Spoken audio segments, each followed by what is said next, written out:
So it's all for play for still. I think so. Do you want to bet against us?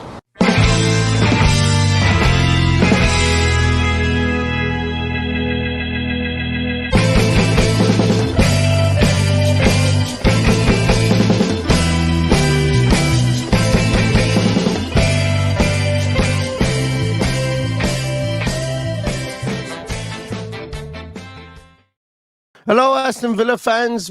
We're alive. We're alive. Only just. Yeah, I hope you're all doing well. We just said we wanted to pop on and have a quick chat about Sheffield United and Aston Villa game at the weekend. And also, you know, just I suppose really there's a lot of thank yous to say to an awful lot of people who said an awful lot of kind words. And I think, Paddy, that's probably where we'll start with firstly is obviously we interviewed Paul McGrath. We did the team sheet tantrum from there, from the venue, and it was just an absolutely magical day. Just like Carlsberg don't do days, but if they did, there would have been a day like that. And the venue was perfect. The man himself was perfect. The 5-0 win was perfect. And the crack was absolutely 90, as we say over here in Ireland. Like from the minute one, there was a huge wait to get into the venue because we had to scan everyone in. And then myself and Paddy thought, oh yeah, maybe about 40 minutes. Sure, not everyone's going to want to get their photograph taken with McGrath. 2.5 hours later, we were still waiting for people to get their photographs and their signatures, which was absolutely fantastic. And, you know, fair play to Paul for and his whole team that he had with him. You know, they were very, very affable. It was, you know, he had time for everybody, and it was just amazing. It was just fantastic. And then obviously to get to talk to him was just excellent. He is what you see in the tin. Meek, humble, too humble. I called him up on it at one stage in this on the stage. For those of you who were there, you'll remember I called him up on himself being humble at one stage, and I drew him out of his shell to tell us how good he thought he was, and he did. But no, just for me a fantastic day, and I want to say thank you to everybody that came. I want to say thank you to the venue and Cask. I want to say thank you to Paul and Paddy. I want to say thank you to you for who, without your extensive phone book, this would never have been possible. And I never even thanked you on the night, but thanks a million. You don't need to thank me. It was my pleasure. I enjoyed it. It was 4 years in the making since your other half asked me to get Paul McGrath on the podcast, like it was going to be just very easy. But we got here in the end, and yeah, it was just one of those amazing days where I remember we sat in the pub afterwards at about 11:30. And just sat there and went, did that really happen? And you're looking at people sitting around that big table from all over Ireland, all over the UK, and it was just an amazing coming together of people. It was unbelievable. I can't even say how I feel about the whole thing. I still think I'm just still on a bit of a high, but no doubt there's going to be a drop off in that over the next few days. But yeah, good job. I have a busy few days in work, so I won't have to worry about it for the next few. But there we go. At least your busy days in work waited until after the event. I got a phone call at 8 o'clock in the morning of the event. There was stuff going down, and did a bit yesterday, and I'm at it today. But do you know what? It was great. It actually focused the mind an awful lot because there was a lot to set up for the gig when we went in there on Saturday, and you know, couldn't have asked for any more help from anybody. They were absolutely fantastic. Everybody was. To your family who helped sell, you know, who helped get people in, and were there on the merchandise table and everything. And of course, my mother who stormed the stage in the middle of the podcast to open up Paul McGrath's water. If anybody wants to see, don't be giving out. People haven't seen it yet. Wait for it. Yeah, just in case anybody doesn't know who this crazy lady is that's running up onto the stage and grabbing Paul McGrath's bottle of water in the middle of it. But look for my face, the absolute disdain. Disdainful look. Don't ruin my big moment, ma'am. Like, never put your family, never ever. If the word to everybody, don't put your family in the front row. They're too close to you. No, but seriously, thank you to all. Special thank you to Philip Drew from the Leinster Lions, yes, who looked after Paul's needs for the whole time, and over 200 people had to file past and take photographs and sign autographs.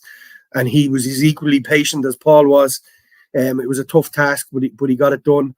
And to all the lads, our friend Vinny from Cork, all the Limerick Lions, all came in early and said, look, we're here. We might be drinking pints, but just shout when you need anything, and we'll help away. And it was just brilliant. It was just brilliant to have them there and to have their support. So thanks to everybody for all your help, and thank you. You tend to forget that unless people bought all these tickets, this wouldn't have happened. So thank you to everybody who came and made it such a roaring success, and for your patience having to wait that amount of time to see Paul. And I hope it was worth it, because he signed absolutely everything. He took as many pictures as you like. It got a bit hairy at the end. We were trying to get people through as quick as possible in the hope that we'd even get a few minutes on stage. But thankfully, he was great with his time, and we got some lovely stories out of him, and a nice chat. And it was just one of those moments where we'll tell our grandkids if we live to see them all about the day that we spent in Limerick with Paul McGrath. And it was great to bring it to Limerick. It really was. It's obviously your hometown, and it's where I call home now.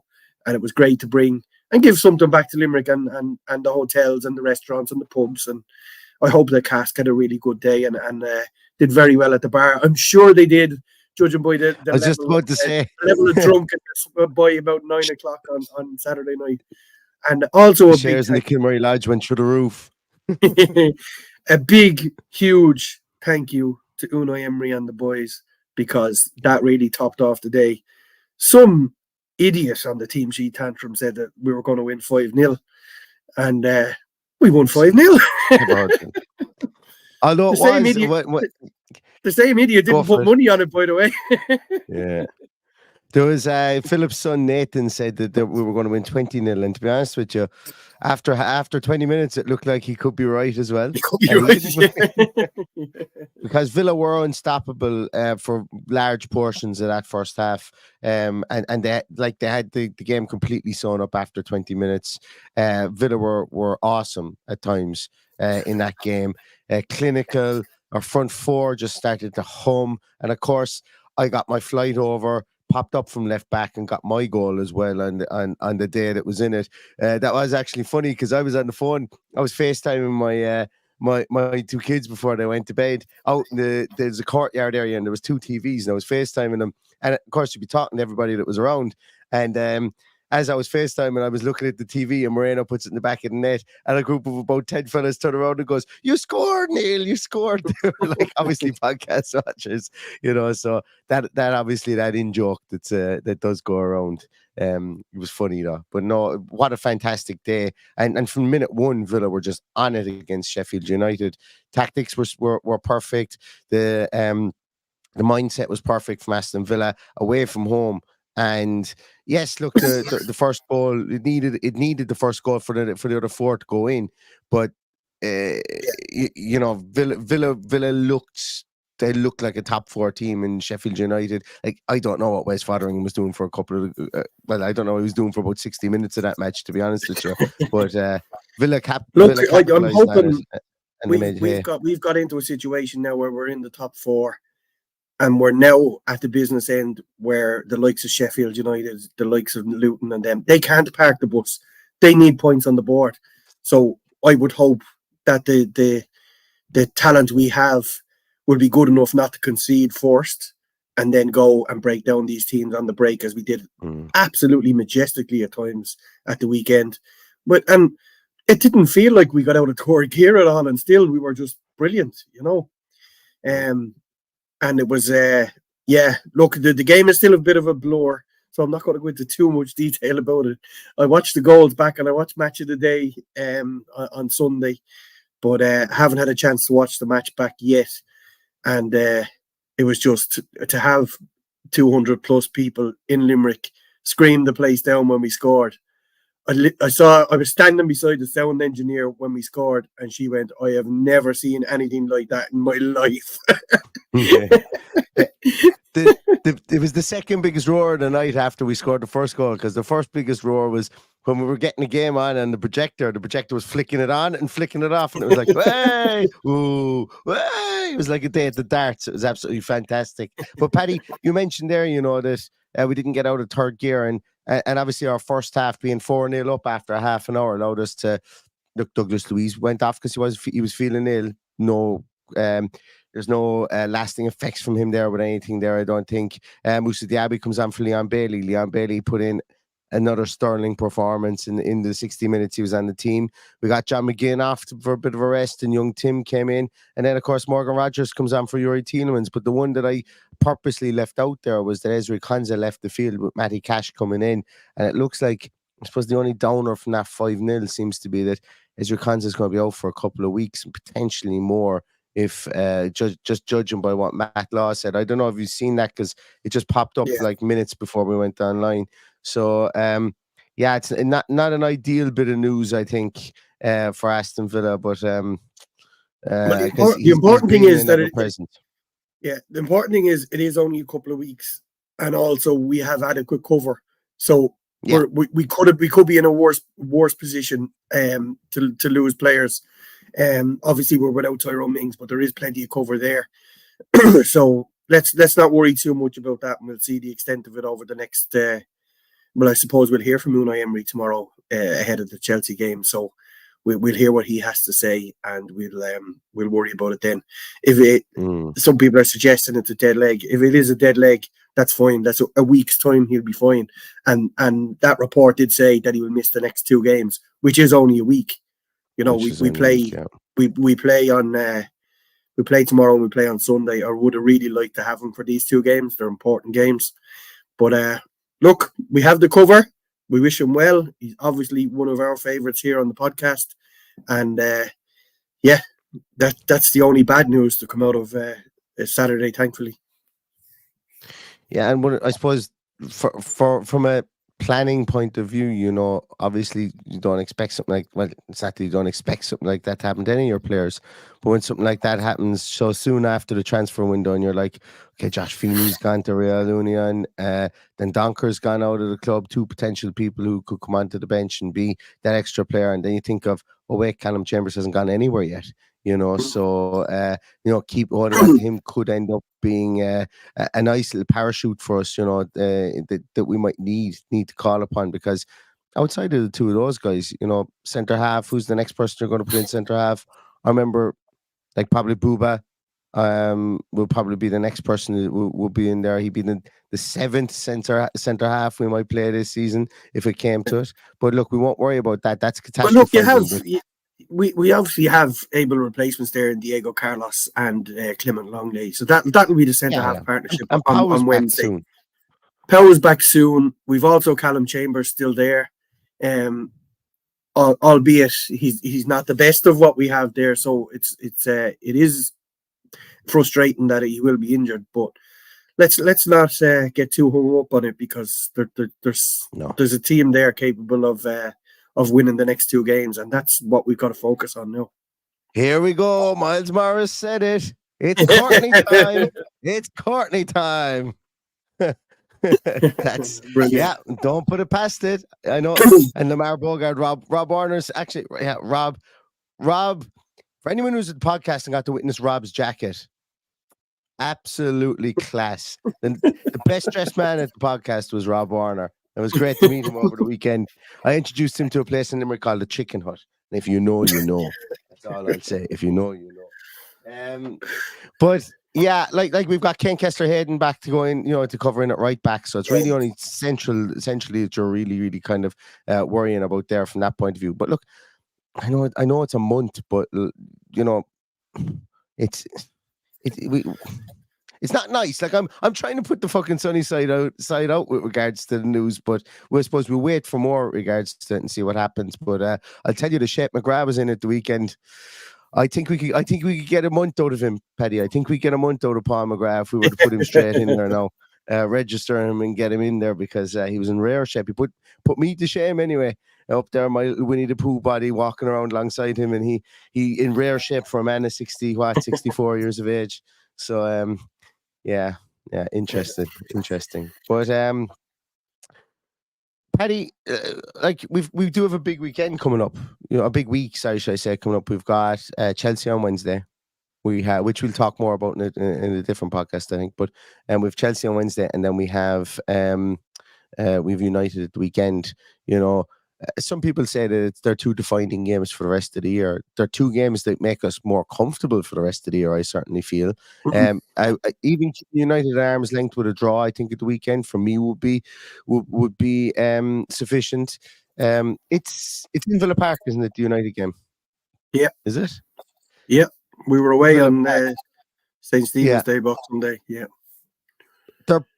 They're flying, like, you know. United are absolute. They're pretty hum. Well, now I know the game against the game where Manu had to score in the 97th minute, but you know, they're scoring goals again and they're dangerous. And we'll get onto that, I suppose, later on in the week. But I don't think that it's a defining week for the club. But I think it's a club that can make it a hell of a lot easier. A week that can make it a hell of a lot easier for the club, being still in the hat for the FA Cup, and you know, being 11 points ahead of Manchester United in 6th place. That's a nice little buffer zone to get, but we won't get ahead of ourselves with regards to that just yet. I think we still have time to bask in the glory of the game at the weekend, because Paddy, and I know you haven't watched the game back, but you've watched the highlights. Every time I see that goal from Youri Tielemans, the ball hits the bar and hits the ground another time. You know, it was just a rocket. And I was sitting beside my parents in the front row watching it on the big screen when that went in, and I was like, whew. Like, my dad doesn't swear an awful lot, and I think he went, Jesus Christ, what was that? Like, so it was great. And you know what? Like, he's somebody he probably needs that goal. I think he probably needs that goal, Paddy, to know that he's going to be playing that position further forward. But of all the goals, that's the one that really, really stands out to me from the weekend. Bailey's goal, I thought, I listened to Dan Bardell. We've seen Bailey score that goal what feels like 100 times already, you know. That's his goal. Cuts in, left foot in the back of the net. But I think all the goals had something a little bit special in them as well. That Douglas Luiz pass, my God, if that's hit by Messi, it gets shown again and again and again. What an incredible ball! What an absolute inch perfect ball! Brilliant first touch from Ollie Watkins. Great finish. That's exactly the Ollie Watkins we want to see. We were buzzing after that went in, and the team were pouring once that goal went in. It's just great for him. He's been on a barren spell, and to get that goal coming into this week, coming into this week when we need goals, and look, Leon Bailey, he's nearly into double figures. I think that's 9 now, is it? Yeah, 8 or 9 remember. Maybe. Yeah, I can't remember. Yeah, so it'll be worth looking at that. But look, it's 5 different goal scorers. Goals are coming from every angle. McGinn, relentless, following in on that one. Ollie Watkins, obviously great finish. Bailey, great finish.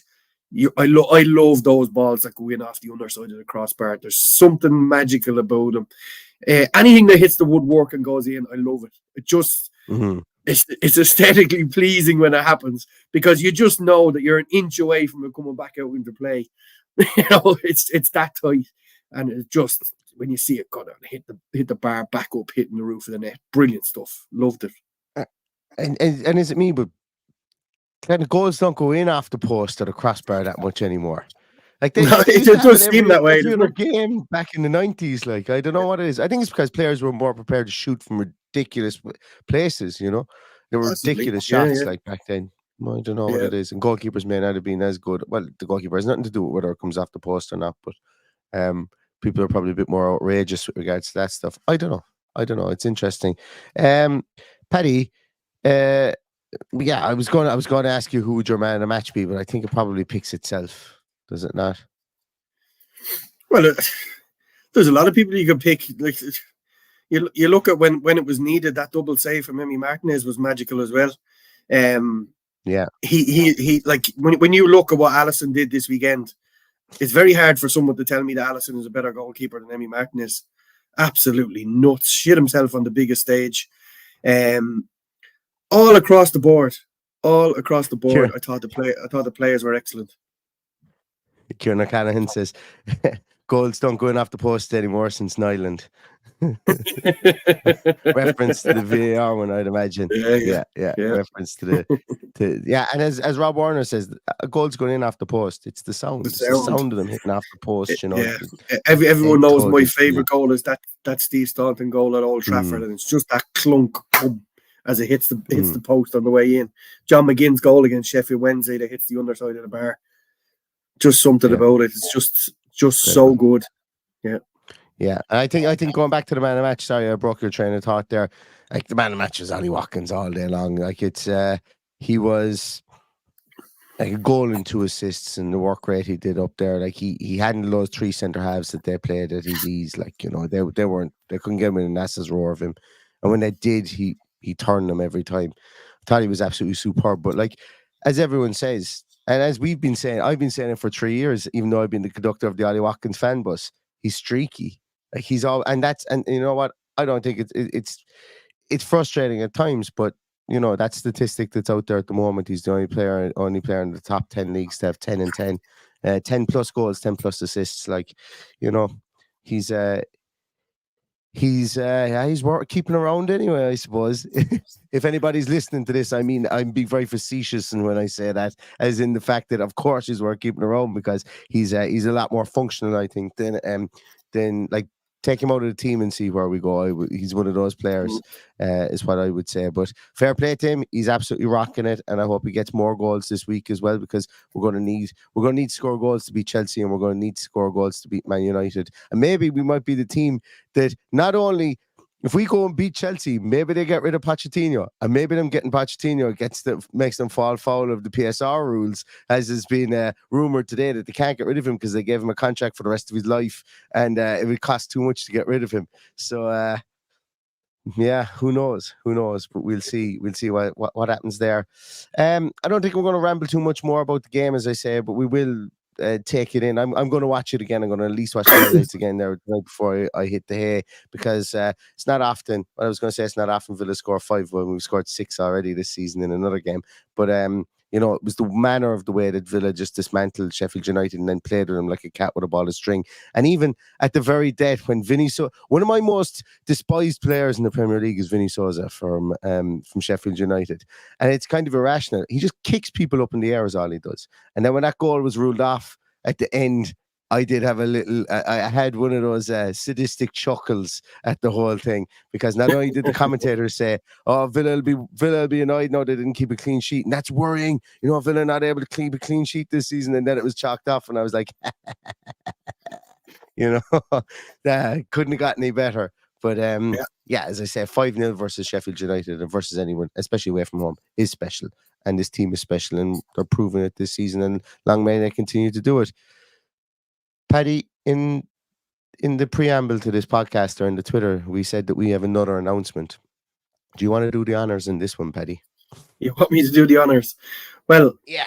We have alluded to it a number of times, but we do have a live podcast coming up in Birmingham. We're giving people a heads up of the date, and the date only, because we literally have no guest for this one. That's not to say we won't have a guest, but we've no guest as it currently stands. So we will put the tickets on sale in due course. But just to let people know that if they wish to travel, the live podcast will be on the 19th of April, which is the weekend of the Bournemouth game. The Bournemouth game, if we're still in Europe, will more than likely be 2:00 on the Sunday. We're going to have the podcast on the Friday night. From about 7:00 onwards.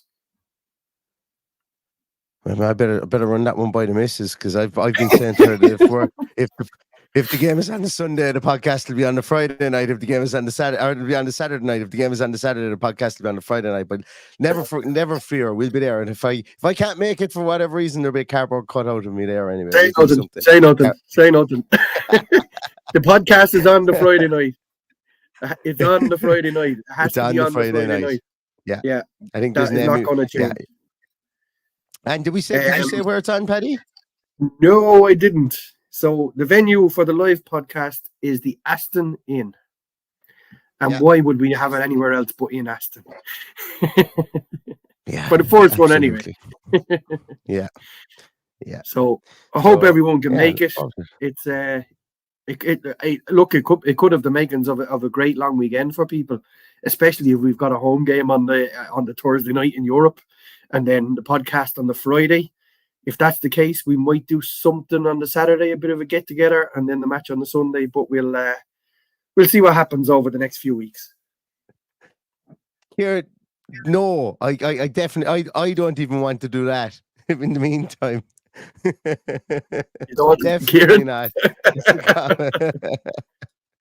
But yeah, I'm looking forward to that as well. That's something, a lot of people have been asking us. And you know what? There was like 45 people from Birmingham at the gig on Saturday as well.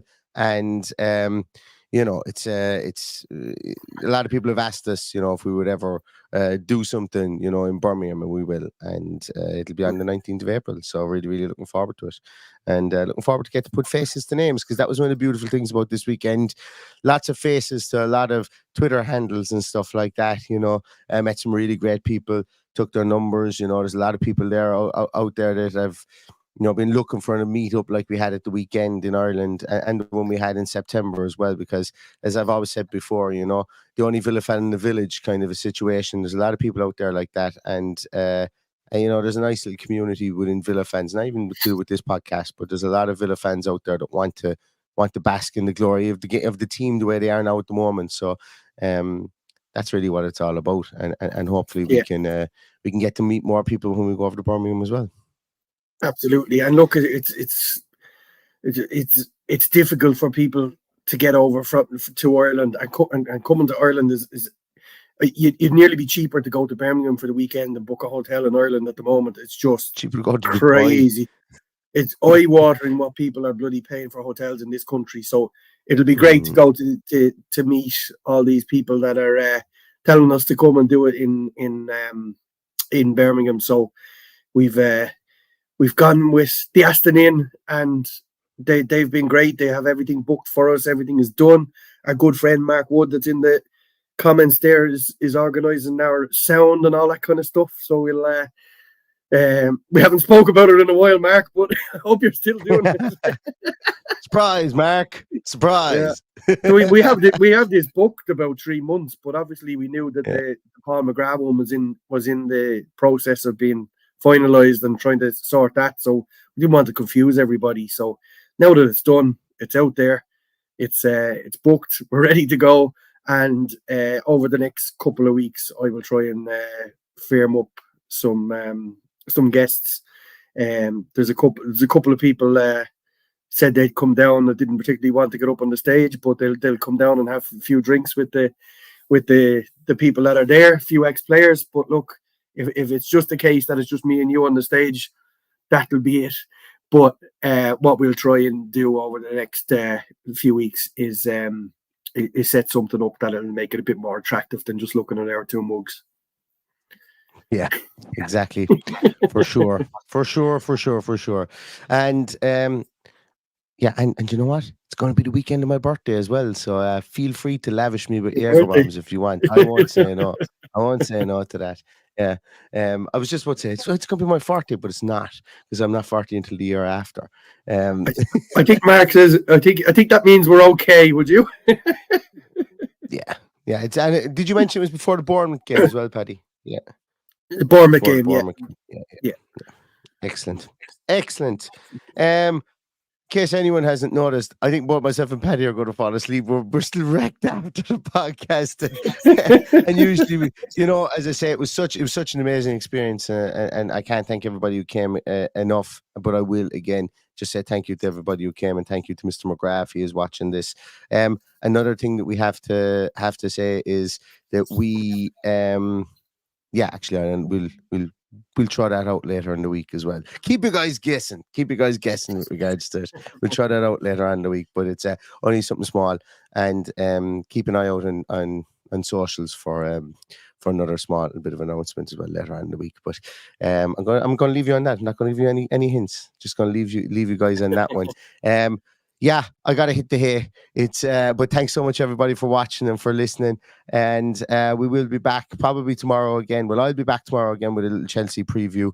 And then we'll have a Chelsea team sheet tantrum and post-match as well for the Chelsea game. And then straight into United coverage then after that as well. So hope you guys join us for that. And in the meantime, stay safe, stay healthy, and all that's left to say is up the Villa. Up the Villa.